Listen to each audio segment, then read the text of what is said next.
E hoje nós vamos conversar sobre um tema que tem deixado muita gente intrigada, por desconhecimento.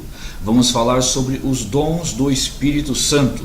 Falar sobre o sobrenatural sempre deixa muita gente preocupada, outras curiosas. Mas tudo por quê? Por não ter conhecimento. Hoje nós vamos abordar sobre o primeiro dos dons, o primeiro dos carismas, o carisma de falar em línguas. Nosso Senhor prometeu que assim que ele fosse para o Pai, ele iria enviar uma força, um paráclito, um advogado, que iria dar à igreja recém-criada forças para fazer a sua missão. E isso aconteceu 50 dias depois da Páscoa, quando lá em Israel celebravam Pentecostes, a festa da colheita, né? E olha só o que diz a palavra de Deus. Toma sua Bíblia, Atos dos Apóstolos, capítulo 2, versículo 1. Chegando o dia de Pentecostes, estavam todos reunidos no mesmo lugar. De repente, veio do céu um ruído, como se soprasse um vento impetuoso, e encheu toda a casa onde estavam sentados.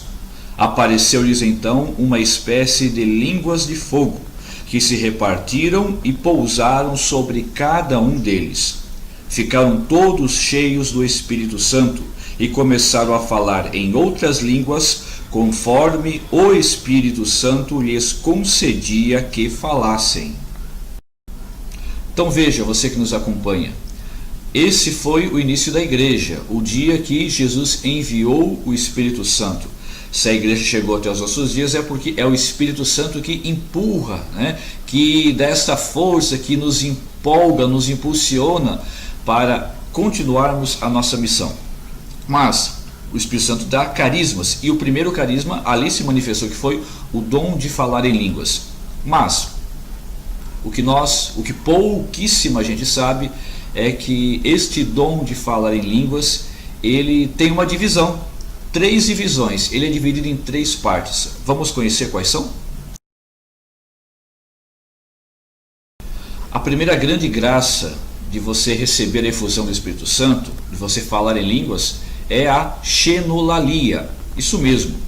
Quer dizer que a partir do momento que você começa a falar em línguas, a própria efusão do Espírito Santo, você vai deixar de falar, você não vai ter mais gosto de falar palavrões, malícia, isso vai fugir do seu vocabulário. Por quê? Porque você recebeu a efusão do Espírito Santo, né? Claro, você tem que procurar viver, manter esta graça.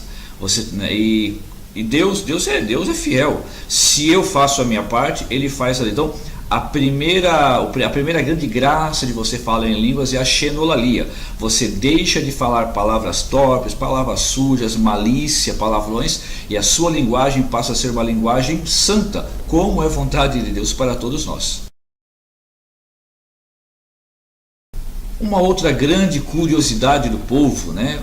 O pessoal olha, poxa, mas o grupo de oração, o pessoal fica falando um tipo de língua, mas os Atos dos Apóstolos vai dizer que Pedro, depois de receber o Espírito Santo, saiu, foi para a praça e começou a falar, a pregar, falar de Jesus Cristo. E lá tinham pessoas, e era festa, era Pentecostes, lá tinham medos, pardos, elamitas, habitantes da Frígia, da Panfilha, da Capadócia, de todo lugar, e disseram: olha, esse não é um judeu? Como é que nós ouvimos ele a falar na nossa própria língua? Isso é o dom de falar em línguas, é a paractolalia. É uma graça do Espírito Santo, é uma subdivisão do falar em línguas, da oração em línguas. Pedro falou na sua linguagem e aquele povo, cada um ouviu como que se ele estivesse falando na sua própria língua materna, fruto do Espírito Santo. E já a glossolalia é esta forma de falar em línguas que nós vemos nos grupos de oração da Renovação Carismática Católica. É a oração do humilde. Por quê? Nós somos pessoas racionais, nós gostamos de ter o controle de tudo, não é mesmo? Até aquilo que nós não conhecemos direito, nós ficamos meio com o pé atrás. Então, o orgulhoso não consegue orar em línguas. Por quê? Porque para orar em línguas, para falar em línguas, a pessoa primeiro tem que ser, claro, receber a efusão do Espírito Santo. Não se pode rezar em línguas da boca para fora.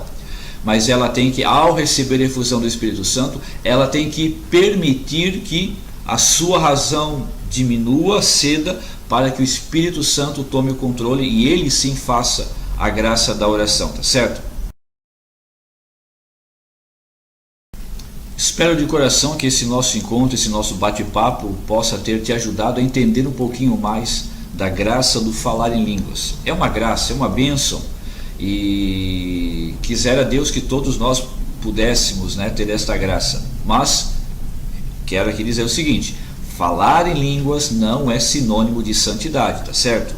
A pessoa pode falar em línguas e não ser santa. O importante é nós vivermos a nossa fé aí no movimento da pastoral que você escolheu. Um grande abraço e até o próximo encontro, se Deus permitir. Valeu!